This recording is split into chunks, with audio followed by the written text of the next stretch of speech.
Good afternoon. The Cuyahoga County Finance and Budgeting Committee meeting for Monday, July 22nd, 2024 will please come to order, and I would ask the clerk to please call the roll. And just as a reminder to all who are in attendance, this meeting is being recorded and live streamed on the county's YouTube page. Calling the roll, Mr. Miller. Present. Ms. Turner is absent. Mr. Jones is absent at the moment. Mr. Gallagher. Here. Mr. Schrein. Here. Mr. Kelly. Here. Mr. Byrne. Here. There is a quorum.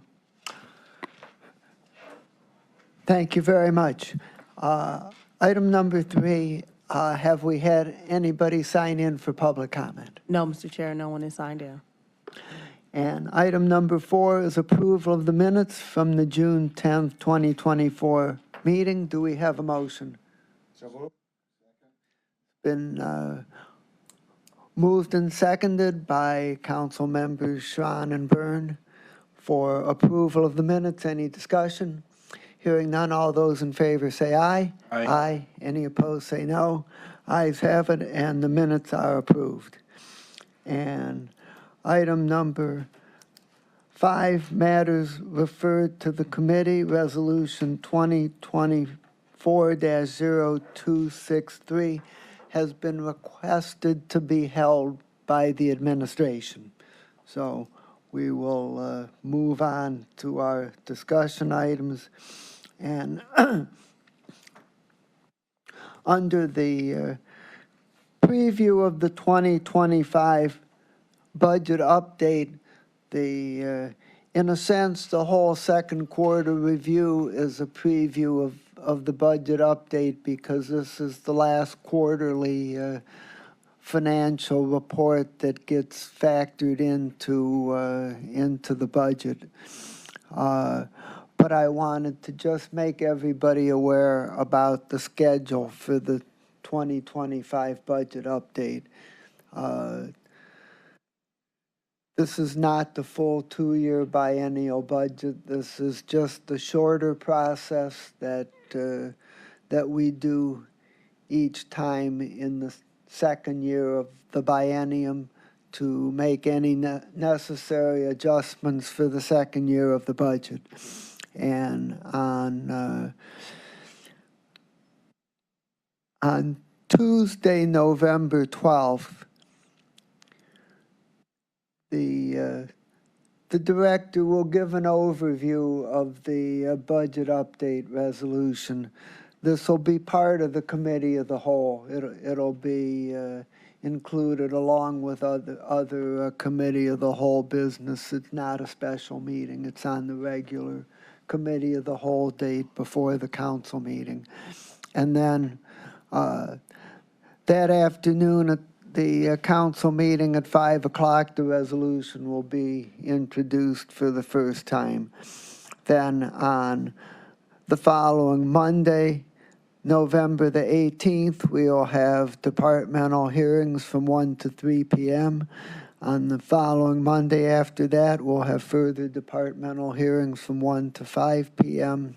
also on Monday. And we will not be hearing from every department as we do during the regular full biennial process, but simply the ones where there's significant budget questions. It would typically be the Sheriff's Office, Job and Family Services, Children and Family Services, Senior and Adult, the Adams Board, Metro Health. Those would be the main ones.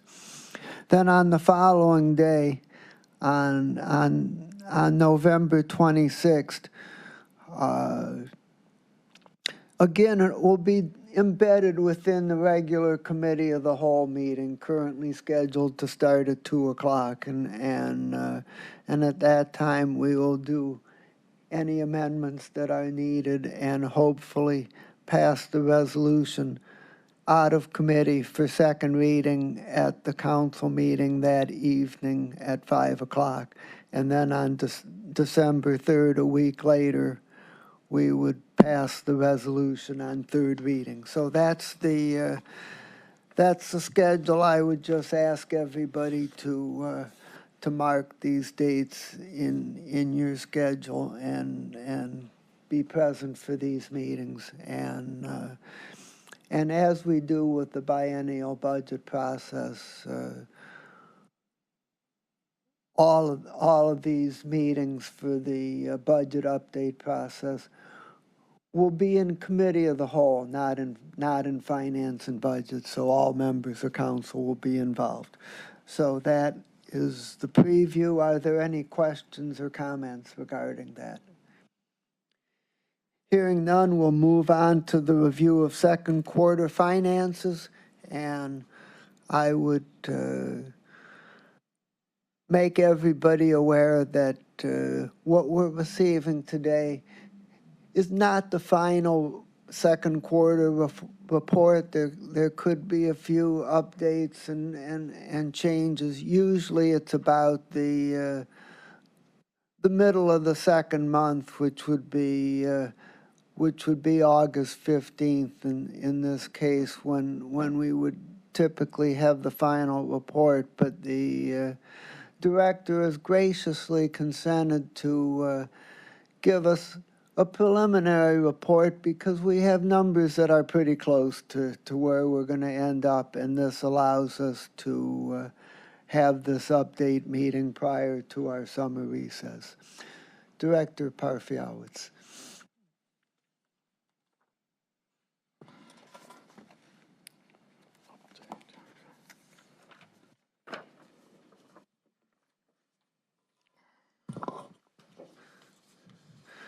The presentation is relatively short, and so I think that we can break for questions as we go along, if anybody has questions as we're going. Thank you. Good afternoon, Councilman Miller, council members. Walter Parfiowicz from the Fiscal Office, the Office of Budget and Management, presenting on the preliminary 2024 second quarter budget update. Again, as Councilman Miller stated, these are preliminary numbers as of Friday of last week.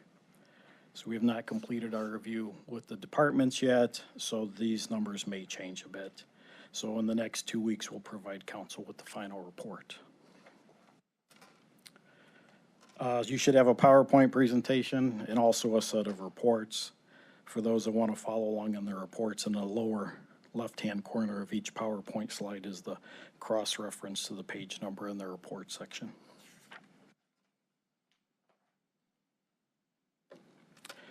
Just a few items that occurred second quarter that I want to quickly highlight. $3.6 million was approved for the Child Wellness Campus.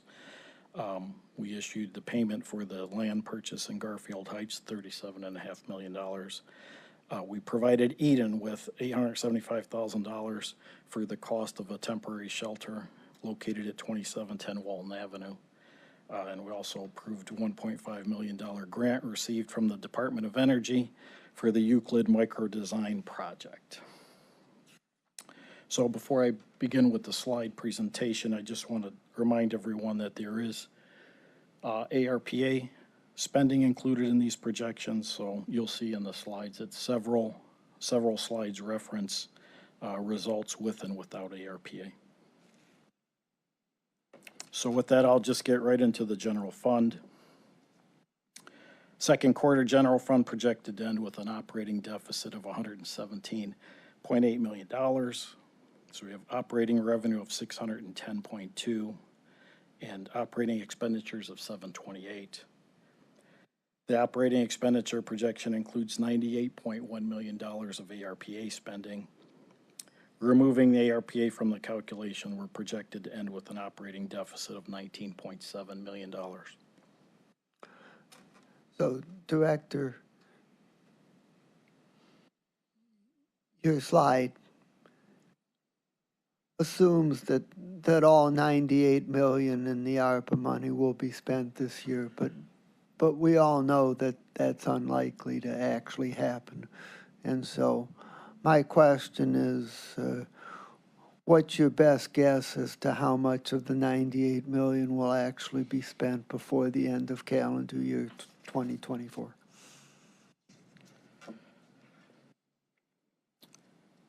Councilman Miller, I believe we're probably going to spend most of it. 6 months in, we've already spent 51.7. Okay. I don't think we'll spend all of it, but we'll probably come pretty close. Okay. Okay, thank you, that's helpful.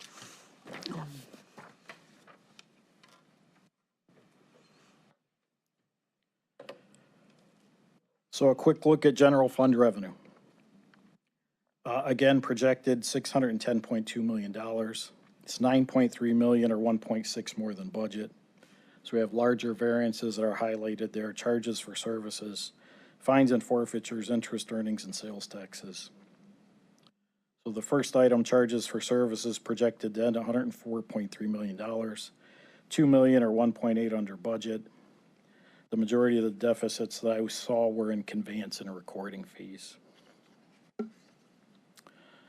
Fines and forfeitures projected to end at 7.8, which is still 1.4 million or 15.4% under budget. When we put the budget together for 2024, we assumed a 5% increase over 2023, but the collections in the courts continue to underperform.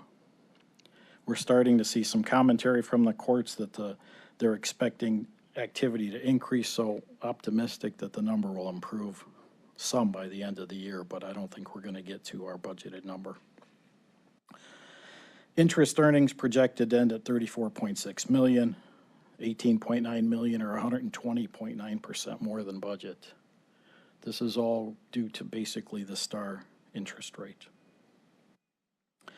Interest rates remain elevated, and there's been They do. no reduction in the basic federal funds interest rate, and currently only projecting for like 1/4 point reduction before the end of the year. So this is looking pretty stable, at least through 2024.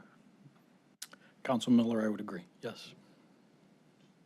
At the level that you're projecting, not at the level that was budgeted. Councilman Schron. Because it's been so much in the news and so much here at council, interest earnings, do you have the breakdown between, and I realize that it only makes up a small portion of the portfolio, but as a percent of it, the council chairman of the committee said it's because, or I think, or one of you referred to it as the Star Ohio. Correct. Could you also give a reference as to the Israeli bonds that we have as far as contribution to the actual budget and actual performance? Councilman Schron, I can get that information for you. I don't have it with me, but I can get it for you. Well, it represents 2% roughly of the portfolio. Sure. And my understanding is it actually exceeds the Star Ohio performance. So I didn't know if you had. No, Councilman Schron, I just don't have the information with me, but I'd be glad to look it up. You can get that. That would be great to be able to compare how much it makes up of that actual performance, the interest on that. A small amount of corpus, but yet I think it's, as a percent, I think it will be outperforming anything else we have in that portfolio. I might get an update on that this week anyway. See if I can get The it faster. Investment Advisory Committee, yes. Okay. I think it's Wednesday. Okay, continue. Sales taxes projected to end at 331.1 million, which is 6.4 million or 1.9% under budget. So the numbers that I have, actual sales taxes through second quarter on a year-to-date basis were only up 0.9% over 2023. But actual sales taxes, now that we received them through July, we're up now $1.7 million. I'm sorry, 1.7% over this time last year. So again, in 2024, we assumed a 4% increase over 2023. So in June, inflation fell to 3%, lowest level since June of 2023. Consumer spending remains flat. Hopefully, we'll see some more growth for the rest of the year.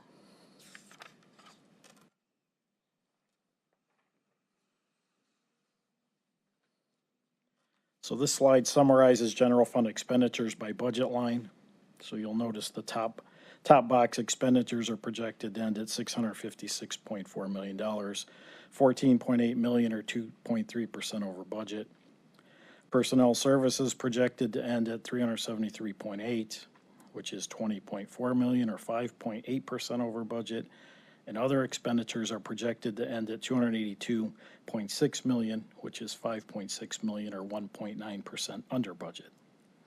Subsidies projected to end at 71.6, which is just $800,000 or 1.1% over budget. So as I said, the middle box includes the projected ARPA expenditures of 981.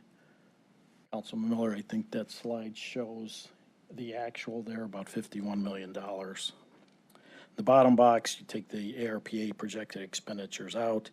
General fund expenditures projected to end at $630 million, which is $15.6 million or 2.5% over budget.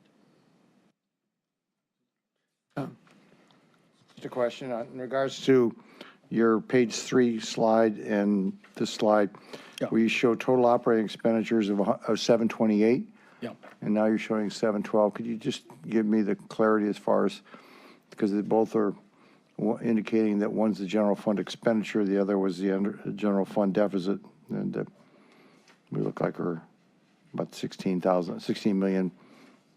Can you tell me where the 16 million is as far as, so I can track that number?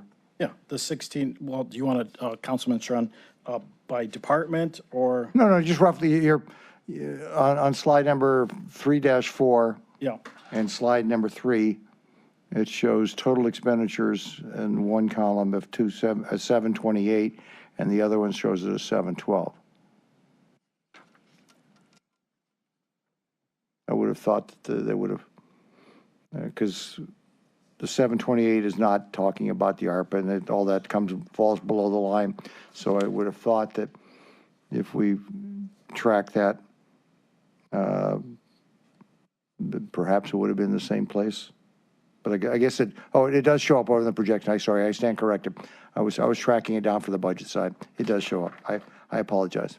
no problem. I just, I didn't have the reports flipped open to the page. That's okay. No, I do track it when I go over the other column. Thank you. The next slide that I have actually goes through the departments. I just always like to show the major variances. So these are the departments that contributed to the $14.8 million expenditure deficit. So the majority of the larger deficits, you can see them in red. It's the clerk of courts at $800,000, the sheriff at $19.3 million, and juvenile court at $1.9. And in many of these deficits, projected deficits are all offset by surpluses and economic development, the fiscal office, IT, public works, prosecutor's office, and Veteran Services Commission. Again, the slide, it's just projected larger variances. I'll provide the detail behind these variances when I issue the report. You know, with some narrative as to truly what makes them up, but I think I have a pretty good sense of what they are. So Director, on the sheriff's office with the 19 million projected deficit, we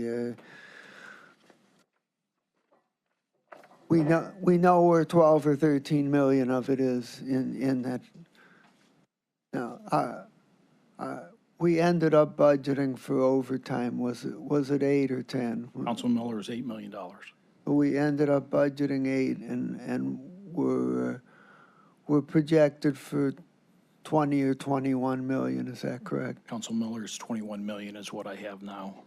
So that's 13 million of it, which is very distressing that we're not making any progress in that area. But my question is, where is the other 6 million located that's not related to overtime? Council Miller, the remainder is in the additional hiring that the sheriff has done with the addition of CBA adjustments. And as I understood or just found out last week, there were also some settlement payments that were issued to current and former employees. So, Director, the the thing we usually hear about overtime is that that if we hire more staff, there's going to be less need for overtime. But we seem to be getting the worst of both in that we've hired more staff and so the personnel expense has increased and the overtime expense has also increased. Do you have any sense of why the increase in personnel has not enabled the sheriff's office to achieve any reduction in overtime? Council Miller, I do not have an answer to that. When I did review overtime about a month or so ago, overtime seemed to be climbing with the deputies in addition to the corrections officers. Corrections officers I thought was nominal, but there's an increase in deputy sheriff's overtime. So hopefully maybe the Public Safety Committee can take that up at a future meeting. Any other questions about the departments? Okay, continue.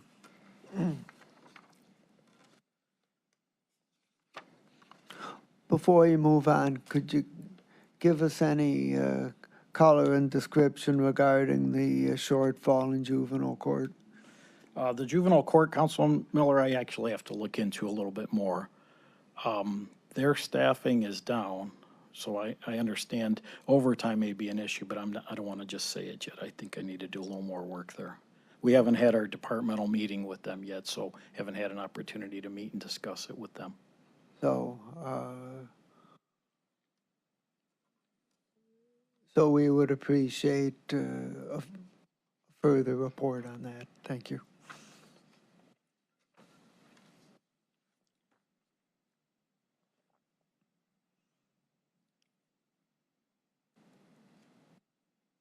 Sorry, I'm just jotting down a note here to take and get back to you on that one as well. So this is a slide on subsidies. It's page 5 in the reports. So you saw in the previous slide, subsidies are projected to end at $71.6 million, which is $800,000 or 1.1% over budget. So this slide details just the one item that contributed to the deficit. This deficit's a convention center bonds. It's completely offset by a reduction in annual payments to the CCC, FDC that are issued through the fiscal office. So it's a budget neutral, completely budget neutral. Just appears here as a deficit, but on the, if you notice on the departmental schedule, the previous schedule, the fiscal office had a surplus. One offsets the other, basically. This is just reporting. When we reviewed the indenture, we didn't realize that the county was supposed to make this payment, so we didn't budget it through our subsidy process. We just assumed we'd be reducing FDC's payment to reflect this, and in reality, we wound up paying it in advance and then reducing their future payments for the rest of the year. Basically washes out to nothing. Cash balance. So started the year, this is the projection columns. We started the year with a balance of $274.9 million. Operating revenue, as you saw, was projected at $610.2. Operating expenditures, $656.4, and subsidies at $71.6. We're projected to end with the ending cash balance of $157.1 million. So this cash balance is $10 million more than the cash reserve requirement of $147.2 million. So we're projected to end the year in compliance with our cash reserve requirement. Second box takes the ARPA cash and expenditures out of the top box, and you basically end up with the same number, $157.1 million. Questions about cash? So, Director,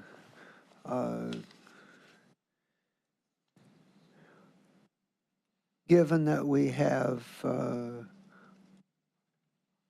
19, the sheriff's office is 19 million. What was the total gap between budget and expenditures on the expenditure side. Council Miller, I believe what you're looking for is what's our operating deficit. So that's about $19 million. Very close to what the sheriff's number is. And my question is, what actions, if any, is the administration planning to take between now and the end of the year to close the year at a closer to balance? Council Miller, there is a meeting that's going on with the sheriff reviewing his budget. I believe it's happening every month. Secondarily, I've been meeting with Katie Gallagher and preparing a list of contracts and purchase orders that were issued this year to go over with every department individually to basically know what's discretionary and what's not.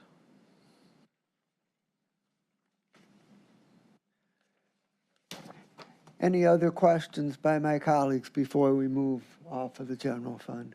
Okay, please proceed.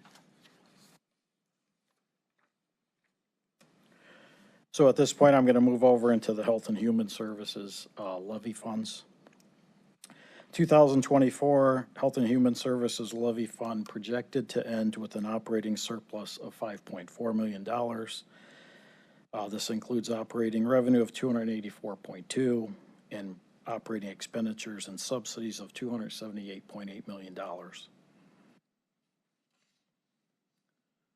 Just quickly on the revenue side, there's only two real categories here. There's the intergovernmental and also the property taxes. So for intergovernmental, that's primarily the homestead exemption, projected to end at $16.1 million, which is just $78,173 or 0.5% over budget. And property taxes projected to end at $268.1 million, which is $3.1 million or 1.2% over the budget of $265.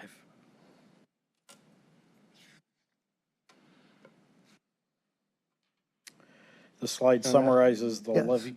Going back to on your property taxes, Yes, yes. so that's what you're forecasting even after all the valuations and everything else has taken place? Those valuations, Councilman Strawn, wouldn't take effect till next year's numbers. Right, okay.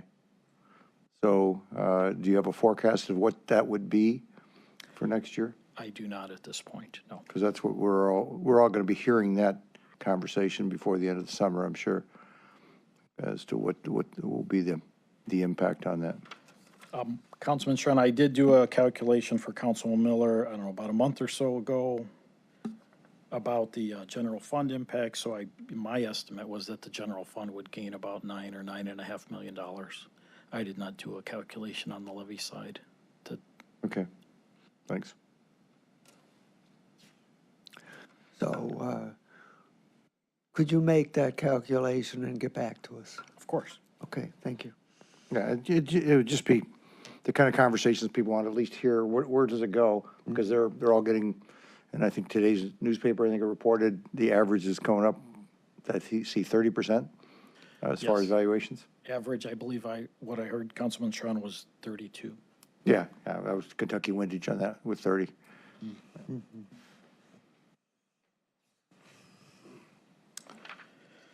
Okay, so this slide summarizes levy expenditures by budget line. So overall, expenditures projected a total $278.8 million. It's $3.1 million or 1.1% under budget. So the majority of the surplus is in subsidies to juvenile courts and the divisions of Department of Health and Human Services. So this slide details, again, the larger variances, some positive, some negative. Juvenile court, 3.7, HHS admin, I'm sorry, I should be more specific. Juvenile court, $3.7 million surplus.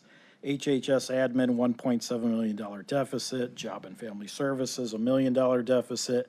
Children and Family Services, $3.4 million deficit. Early Childhood, $2.5 million surplus. Senior Adult Services, $1.6 million surplus. Homeless Services, $800,000 surplus. And Reentry at $600,000 as a surplus. The one thing that I'll say is the departments up there that are in red they've been authorized to hire some additional staff, so those staff are in the projected numbers, which are taking them into a deficit when it comes to subsidy.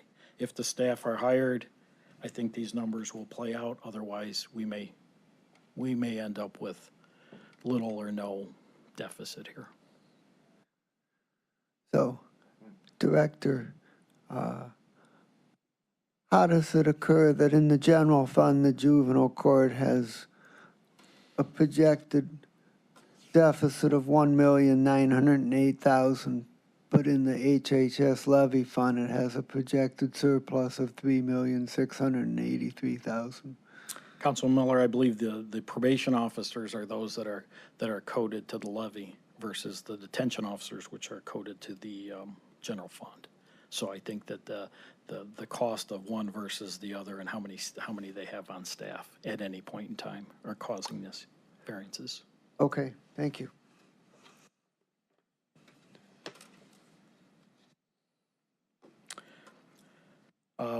Health and Human Services ending cash balance, so we're summarizing the ending cash balance.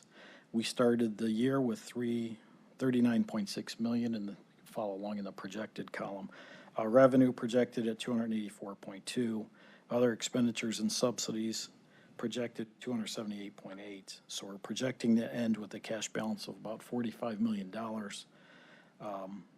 This cash balance is $17.6 million, more than what's required by the cash reserve, $27.3 million. So we're projected here as well to end in compliance with our cash reserve requirement. Questions on the levy? So,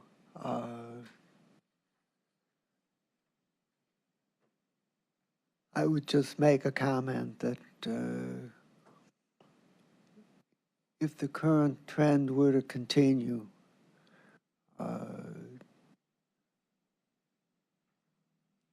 there's a chance that we could not only complete the coming 4-year cycle without an increase, which we did. We passed it as a straight renewal. But maybe we could even do another 4-year cycle before we have to go to the voters for an increase. And that would be a very desirable outcome. And so if we continue to manage it well and get a few breaks, maybe we can do that. Councilman Miller, I agree with you. I agree with your comment. Thank you. Questions, comments? Okay, continue. Just quickly to go over some slides that are on an all funds basis. So this is every fund that we have. So we're projecting revenue of 1.73 billion and expenditures of 1.87 billion at this point. Revenue side, well, I guess I should have went over what the actual variances were. So we have about a $5.7 million variance on the revenue side, and we have a $78.5 million variance on the expenditure side. At this point, you know, what I've analyzed, as you've heard, general fund and the levy, both having surplus situations from a revenue perspective from budget. General fund at $9.4 million surplus, and the levy at $3.1 million surplus. So I know I have explained a little bit more than what's here, but there were some offsets, but I'll get into those when we issue the final report. On the expenditure side, again, we're projecting a $78.5 million variance, a positive variance. So these projected surpluses are primarily, my understanding at this point, vacancies and some underspending in our other expenditure categories. But you can see from the chart, general fund has a $15.5 million deficit, just as you heard previously. The Health and Human Services levy fund has a $3.1 million surplus. Human Services projected to underspend by 14.7. Public Works Road and Bridge underspending by 16.9. Public Works Sanitary Sewer underspending by 9.5. Adams Board underspending by 7.2. Board of Developmental Disabilities, 13.8, and Workforce Development, 7.3. That's just taking the budget, remainder of the budget off of the books because they're no longer on our book of record. They've gone to not-for-profit status effective July 1. I'm sorry, that was probably effective June 30th, 2024.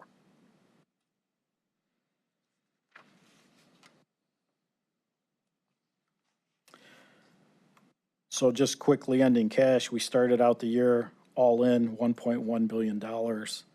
We project revenue at 1.73, as I stated earlier, operating expenditures of 1.88, projecting to end with $922.8 million in the bank.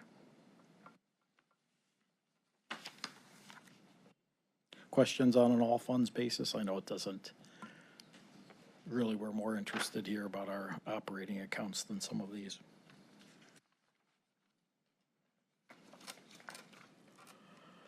Next, I'd like to go over staffing just to give everyone a sense of where we are compared to last year and where we are from budget. So as of second quarter, this is going to be page 8 in the reports if you want to see the full detail. As of second quarter, we have 7,186 FTEs on payroll. This is 145 more staff than we ended 2023. And we are 6 staff over what was budgeted for 2024. So this slide details the departments with the larger variances. Again, you can look at the page 8 in the reports if you want to see every department's FTE counts. They're all listed there, but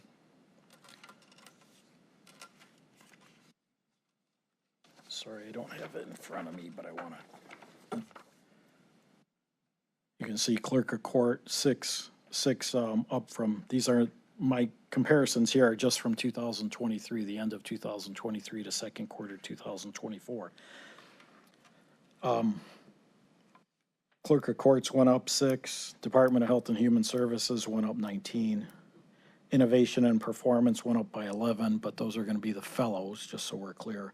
Public Works went up by 22, the sheriff went up by 13, prosecutor went up by 33, common pleas went up by 26, juvenile court went up by 8, Department of Developmental Disabilities, the Board of Developmental Disabilities went down by 9, and public defender went up by 15. Many of these judicial areas typically in the summer months carry interns, so that's going to probably be from my perception, that's going to be some of the explanation when we issue the report, is that we have some interns here that won't be on payroll after August or September. Questions by my colleagues? I have 2 questions. Yes, The Councilman. first one is in the sheriff's office where the FTEs went up by 13. That seems a surprisingly small number given what's going on with our budget. And my question is whether you can shed any light on that. Yes, Council Miller, they went up by 13, but they're not in the 2 areas that I track. I track corrections officers and deputy sheriffs, and from my report, it looks like we are budgeted, we're budgeted for 650 corrections officers, and at pay 13, we're actually at 660, so we're up 10 there. And in the sheriff, let's see, the deputy sheriffs, we budgeted 165 and they're at 180. So 15, but that seems to be too much. So they must have vacancies in other areas. I have to have another look at that. Okay. It looks like COs are over by 10, and it looks like deputy sheriffs are over by 15. That's comparing from budget, though. That's not comparing from 2023, I'm sorry. The numbers that I gave you were comparing budget to where we are now versus 2023 to where we are right now. So the 2024 FTEs, is that the actual current staffing as opposed to what's budgeted? Council Miller, yes, that's the actual current staff. And the 2023 FTEs, is that actual staffing as of some date, or is that budget? That's, Council Miller, that is actual staff as of the last pay in 2023. These are all actual heads, all people who got paid. That's what we use to count when we count these things. Who is on payroll? Okay, so I do want more information about what's going on in the sheriff's office where the FTE count is only up by 13 and yet the budget expenditure is up. Yes, but Councilman, it's only up by 13 from 2023. It's up higher than that from budget. Two different starting points, that's why. Understood. Okay. Councilman, okay. Councilman Kelly. Thank you, Mr. Chairman. So the Sheriff's Department was given an extra 40 COs in the last budget, correct? Now, the numbers that you're talking about, does that include the extra 40 COs that they were given? I'm not sure those are all filled at this point.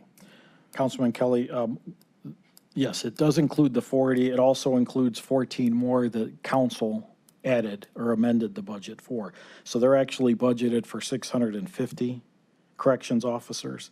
And as of pay 13, which is the last pay in June, they were at 660. So they were 10 over budget. All right, thank you. You're welcome. I would comment that given the rate of turnover in the corrections officers being 10 over budget is just not a problem. It's gonna fluctuate up and down, so that's not a concern. Any other question? The other question I had was looking out to the end of the year. Is there any significant hiring or staff reduction that you foresee, or do you think that the FTE numbers at the end of the year are going to be likely pretty close to the ones that we have right now? Council Miller, I would respond with, I think they're going to stay basically where they are now. I mean, we're very close to budget. In the aggregate, if you look at the report, I believe it's on page 8. I think we're off 6 or so from budget in the aggregate. That's essentially right at budget. Essentially, yes, Right. Councilman. Okay. Yes. Councilman Tron. Yeah, the slide that concerns me the most is page 3, which I assume must concern you also, which is general funds operating deficit. Yes, Councilman Strawn, yes. How do you see that being fixed? Because we either have a revenue problem or we have an expenditure problem or a combination of both. Councilman Strawn, I'd say it's a combination of both. I think we're still lagging in some of our revenue categories, but at the same time, there are departments that are overspending their budgets, and it's all in personnel services. It's primarily,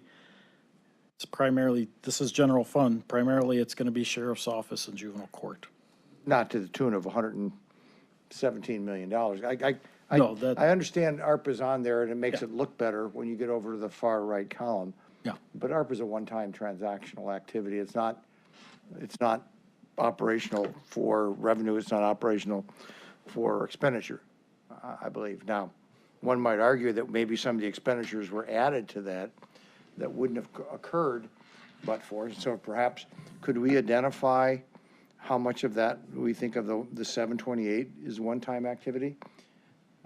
Do you think is what's going on in there? Is that how we can at least look at that and say, okay, that 728 is not a realistic number for our operating budget?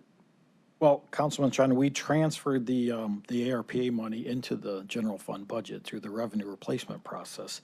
And, there's still 98 million in there. I think that the $19.7 million is what we should be working on trying to reduce. Right. In essence, you back out the the $98 million and you end up with $19.7 million is a true general fund. Assuming that all the ARPA money that's in the general fund is spent, we're down to $19.7 million. And 19.7 is very close to the sheriff and the juvenile court's deficits. And then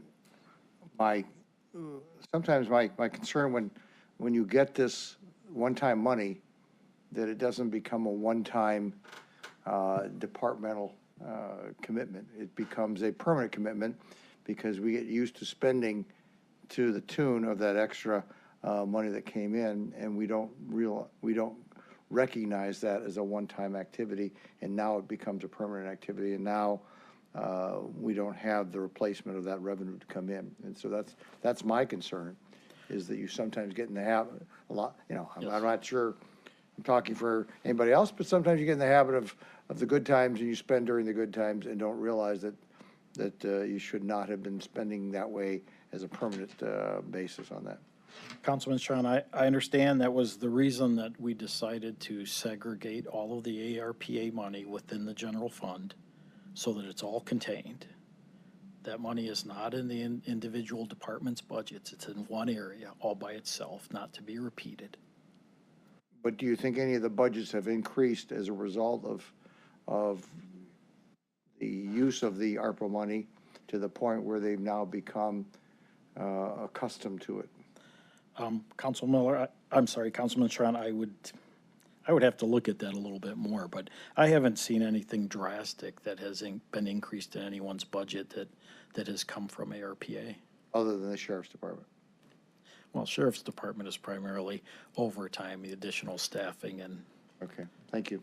you're welcome. Anything else, my colleagues?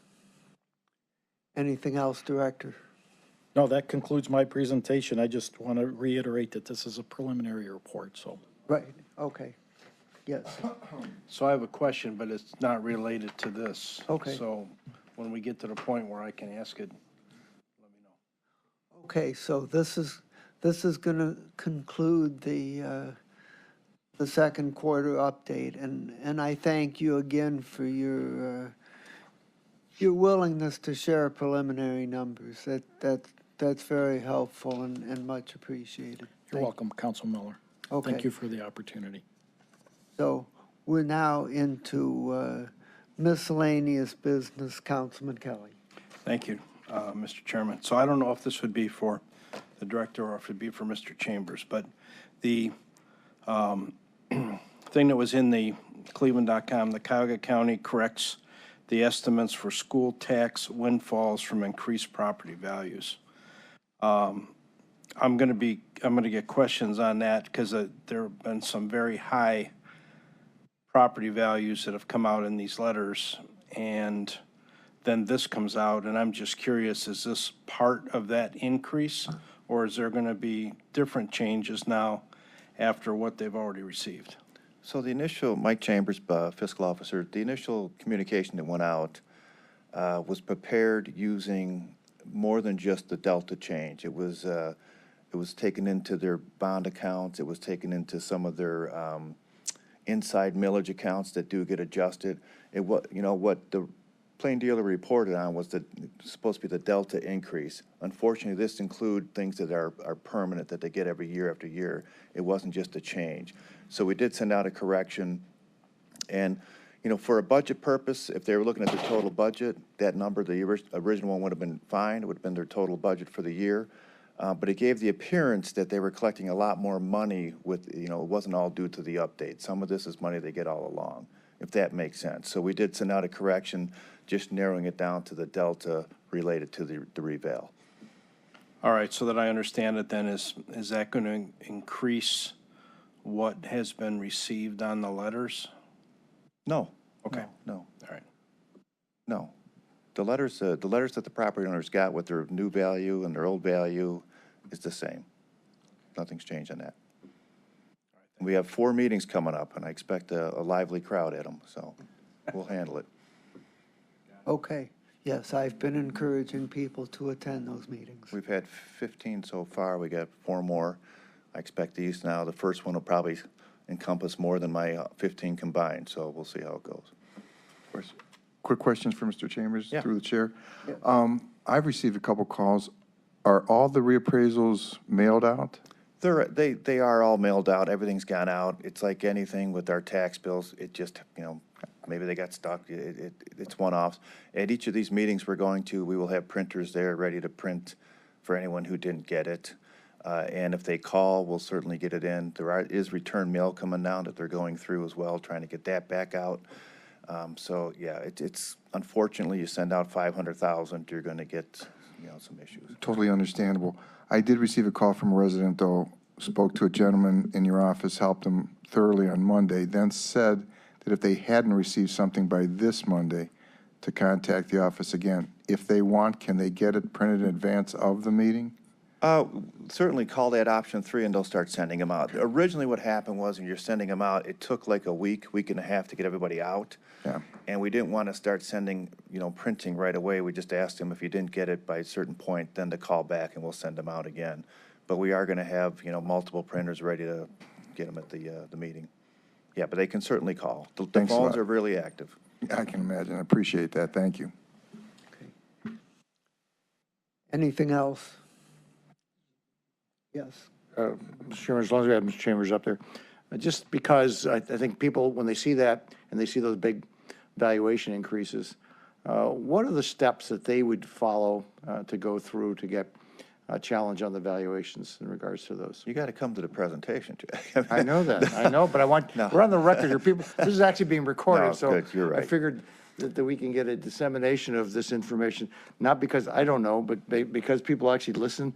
The first thing I'm going to say is when you get the letter and you open it up and you see the new value, if you can sell your home or your home's worth that, there's nothing we can do. That is what it is. But if you feel strongly that you can't sell, your home's not worth it, you can certainly hire an appraiser, which we understand costs money, but you don't have to stick with that.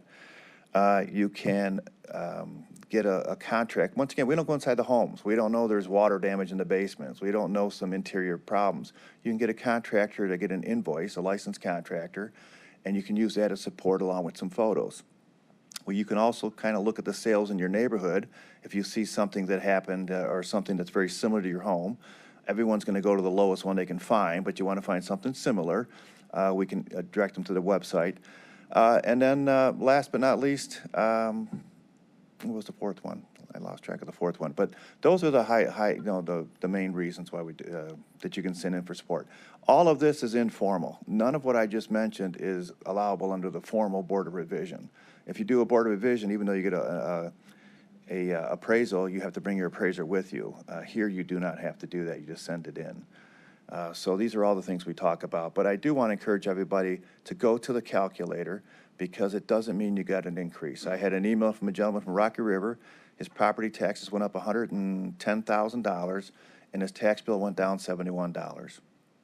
So he went from 600 and something to 700, and he wanted to know if that was right, and it was right because he was below his average in Rocky River. So generally speaking, if you're below the average of your community, you should see a very little or no adjustment or decrease.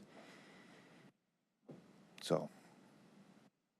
And the timing of these comments and the presentations and challenges, is there Yes. a time you can let people know? Because The again, time is we must receive the data by August 30th. It has to be in to us. So you could send it in via mail because in that letter that they received was a return envelope. You could upload it to the portal. They receive their own, private PIN number so they can upload all the data. The nice thing about the portal is you'll get an email back that we received it. Unfortunately, with mail, there is no return that we got it. And then thirdly, you can drop it off down at our building here and we'll stamp a little receipt that we mailed it. We're expecting 30,000 of these to come in, so we're not going to give any response to the taxpayers until late November, early December. Because if I start sending 1 or 2 out here, we're going to be bombarded, where's mine at? So they're all going to go out late November, early December. thank you. And because Yeah, good idea. Cleveland.com is listening, and I appreciate that. And they're the ones that printed the article that you just saw, and I'd love for them to actually print what you just said so they can get that, because they probably won't be at the meeting. And if they go to the website, Councilman, I have a short video and I have the presentation, all the slides are there and they can look at it as well. I'll be on the Sound of Idea tomorrow. So, yeah. Yeah, I'm just trying to make it easy for the folks who are Appreciate it. who are watching and listening to this. Thank you. Thank you very much, Councilman. That's good information for everybody to know. Thank you. Anything else? Is there a motion to adjourn? Second? All those in favor say aye. Aye. We are adjourned.